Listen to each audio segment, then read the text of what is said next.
இந்த மனமானது சஞ்சலப்படக்கூடியதாக இருக்கின்றது. சஞ்சலம் ஹி மன கிருஷ்ணா. ஹே கிருஷ்ணா, மனம் சஞ்சலப்படுவதன்றோ? எவரையும் கலங்கச் செய்யும் இயல்பு உடையதன்றோ? அது மட்டுமல்ல, மனமானது அடக்க முடியாத காளையைப் போல வலிமையானதன்றோ? சல்லிக்கட்டு மாதிரி அடக்க முடியாத மனம் திண்மையானதன்றோ, திக்கானதன்றோ, சக்தி வாய்ந்ததன்றோ? அதனால் அதை மனதை அடக்குவது வாயோகோ இவ. மனதை அடக்குவது காற்றை அடக்குவது போல ஏ கிருஷ்ணா. எப்படி மீனை கடலில் இருக்க மீனை பிடிப்பது போல, முதலையை பிடிப்பது போல இது கடினம் என்று அர்ஜுனுடைய கேள்வி. பகவானுடைய பதில் என்ன? பகவானுடைய பதில் கூறுகின்றார். பகவானுடைய பதில் என்ன என்றால், இந்த இடத்துல என்ன பதில்? அசம்சயம் மகாபாகோ, நீ சொல்லுவது மிகவும் சரி, அதில் எந்த சந்தேகமும் இல்லை. அசம்சயம் மகாபாகோ. ஏ மனோ துர்நிகிரகம் சலம், மனமானது பிடிப்பது கடினம். அதில் அசம்சயம் மீன்ஸ் அதில் சந்தேகம் இல்லை என்று பகவான் சொல்கிறார். மனம் பகவானுடைய பதில், நீ சொல்லுவது மனமானது மிகவும் அடக்குவது கடினமானது தான், அரியது, சஞ்சலமானது. ஆனால் ஹே கவுந்தேய, 2 இடம் யூஸ் பண்ணுறார். ஹே கவுந்தேய, அபியாசேன வைராக்கியத்தினால் மனதை அடக்கலாம். காளையை அடக்க முடியாதுதான், ஆனால் காளையை அடக்குபவர்கள் காரை பரிசாக பெறுகிறார்கள். ஏன் அடக்கிறதுனா நம்ம பார்த்தோம், நல்லா அருமையாக ஹேண்டில் பண்ணுவாங்க. இந்த காளையை அடக்கிறது அந்த டெக்னிக்கல் இருக்குது. அந்த டெக்னிக்கல் திடீர்னு நம்ம போய் காளையை நம்ம போய் அடக்க முடியுமா? இப்போ நான் போய் அடக்க முடியுமா? துணை ஒரு முதல்வர் சொன்னார், காளையை நான் அடக்க முடியாது, ஜல்லிக்கட்டுக்கு பெர்மிஷன்டையும் கொடுக்க முடியும், நான் அடக்க முடியாதுன்னாரு. அதை யாராலும் அடக்க முடியாது. இப்போ அந்த டெக்னிக்கல் தெரியும். அந்த டெக்னிக்கல் அவங்ககிட்ட இருந்து எப்படி வந்துச்சு? ஈஸியாக நமக்கு தெரியும், ஒன்றுமில்லை. 2 பாயிண்ட் பிடிக்கிறாங்க, மேலே இருக்க திமில் அதை பிடிக்கணும். 1, அதை பிடிச்சிட்டா மாடு நம்மளால் முட்ட முடியாது. நம்பர் 1. நம்பர் 2, ஒருவேளை கீழே விழுந்துட்டா அது கொம்பில் கீச்சாலும் சுருண்டு படுத்துக்கிறாங்க. அது 1. அதுலேயும் ஒரு டெக்னிக்கல் இருக்கும்.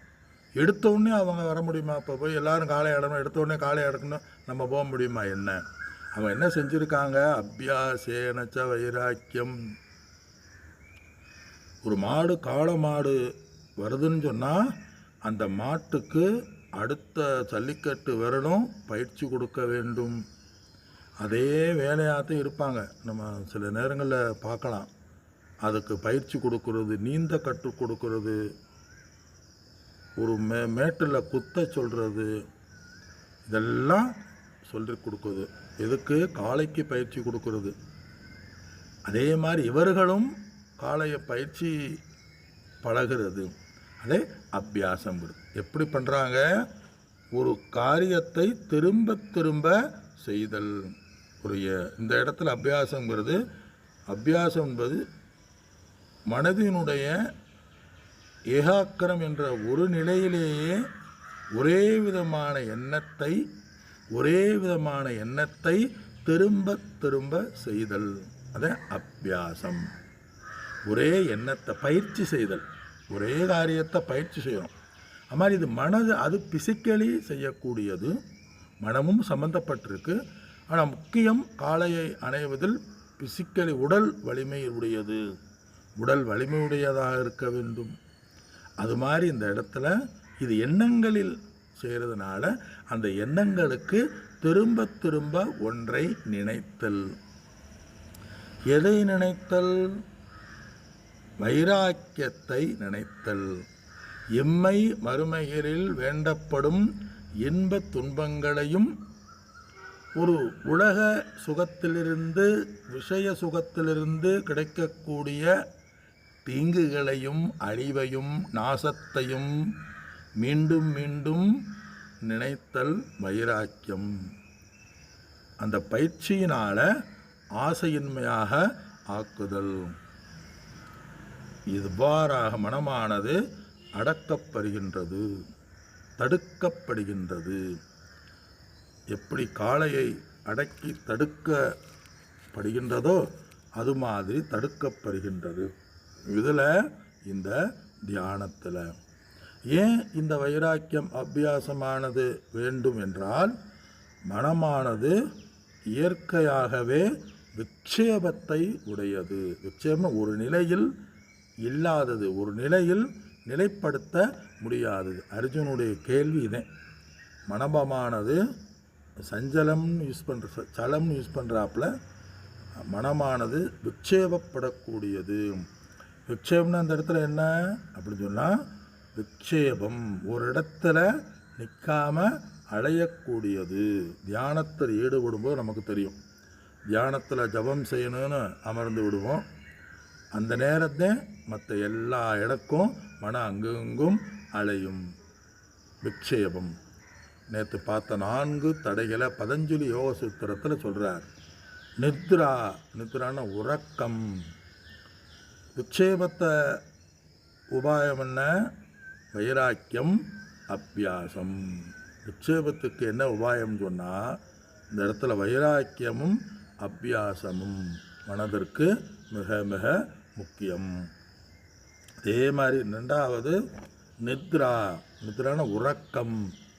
மனதிலே உறக்கமானது வரும். அதே இந்த இடத்துல சொல்கிறார், வைராக்கியத்து ஒரு தடங்கள் தியானம் பண்ணும் பொழுது நம் மனமானது உறங்கிவிடும். உறக்கம் அதாவது சோம்பல். விக்ஷேபத்தை முழுமையான கொண்டால் அந்த மனமானது உறங்க ஆரம்பித்து விடும். இதுக்கு என்ன உபாயம் அப்படின்னு சொன்னால், நல்லா உறங்க வேண்டும். அதே இதுக்கு உபாயம். உடம்பானது உடலை உற்சாகமாக ஃப்ரெஷ்ஷாக வைத்து கொள்ள வேண்டும்.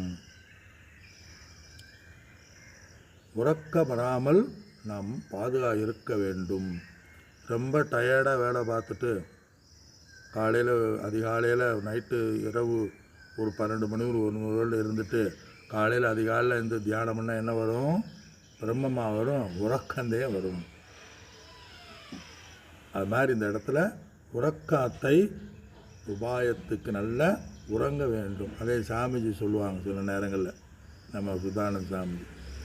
எல்லோரும் கிளாஸுக்கு முதல்ல ஒரு 10-15 நிமிஷம் நல்லா உறங்கிட்டு வாங்க அப்படிம்பாங்க.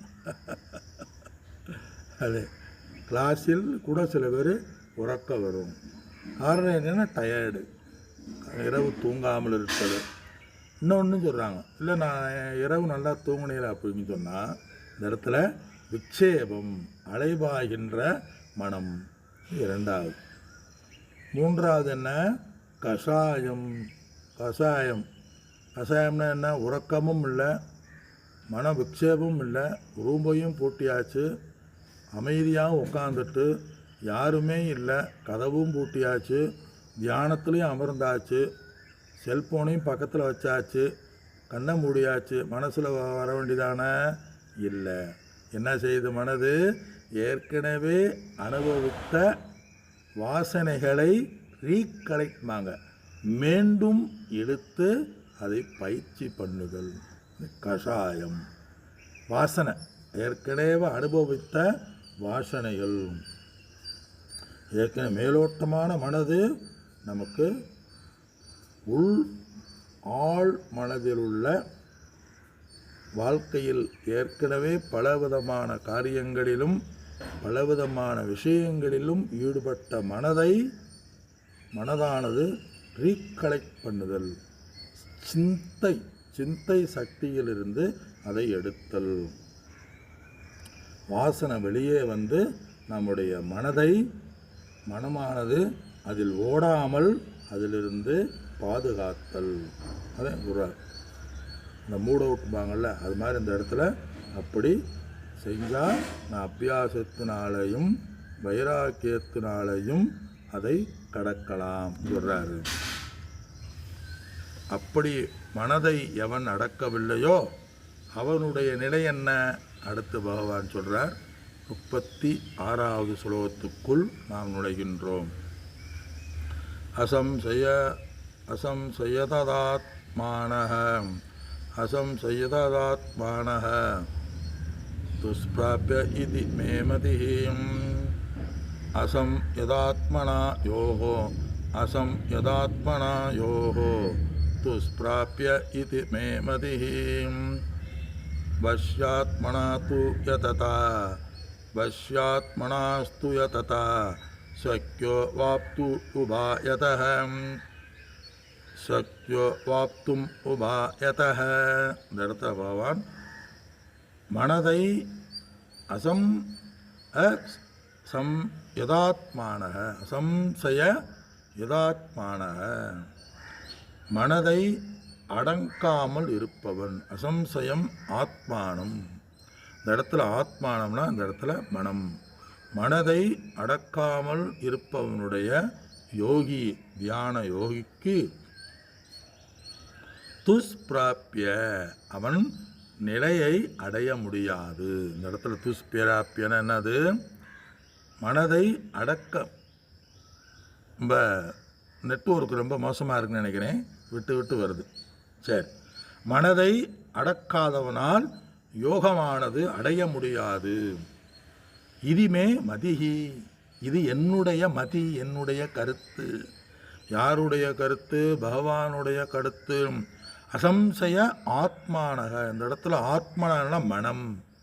மனமானது அடக்கப்படாதவனுக்கு, அபியாசம் இல்லாதவனுக்கு, பயிற்சி இல்லாதவனுக்கு, அதுபோன போக்களை விட்டவர்களுக்கு தியான பயிற்சி, ஜபப்பயிற்சி, பூஜை, ஜபம், தியானம், ஈஸ்வர பிரணிபாதம், ஈஸ்வர வழிபாடு முதலியவர்களுக்கு இல்லாதவர்களுக்கு,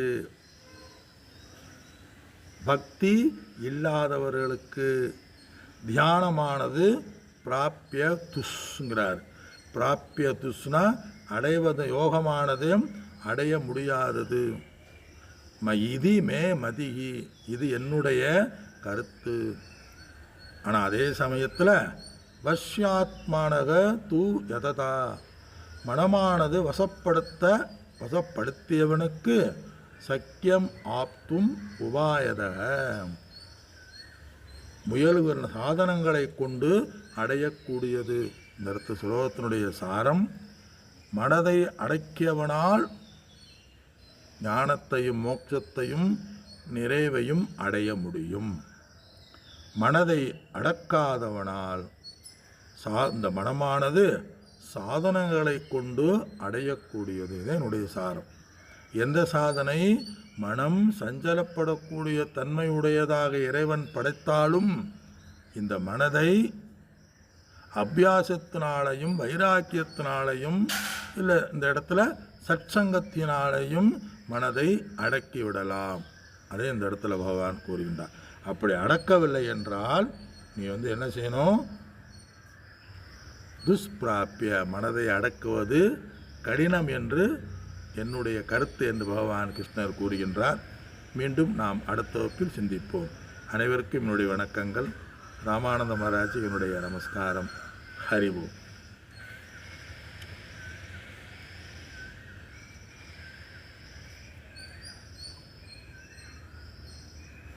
ஓம் நமோ பகவதே ராமகிருஷ்ணாய.